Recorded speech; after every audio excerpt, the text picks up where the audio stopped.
நான் உங்கள் சிபிபாறை ஜோதிடர் சாதி ராகவன் ஜெயபாலாஜி. ஜாதகத்தில் சந்திரனுக்கு 1, 5, 9, 2 ராகு இருப்பது. ஜாதகத்தில் சந்திரனுக்கு 1, 5, 9, 2 ராகு இருப்பது சுப நிகழ்ச்சியின் போது, நம்ம வீட்டில் நடக்கின்ற ஃபங்க்ஷனின் போது உணவு தண்ணீர் வீணாகும். பயணத்தடை, ஒரு இடத்துக்கு போய் பிறப்பிட்டு இருக்கும், பயணத்தடை உண்டாயிரும். மழை பெஞ்சிடும்,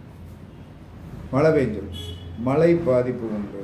அப்போ என்ன சொல்கிறாங்கன்னா சந்திரனுக்கு 1, 5, 9, 2 ராகு இருப்பது சுப நிகழ்ச்சியின் போது உணவு தண்ணீர் வீணாகும், பயணத்தடை உண்டாகும், மழை பாதிப்பு உண்டாகும். இதெல்லாம் பரீட்சித்து பாருங்கள். கண்டிப்பாக என்ன சொல்லலாம்னா எப்படி இருக்கிறது என்று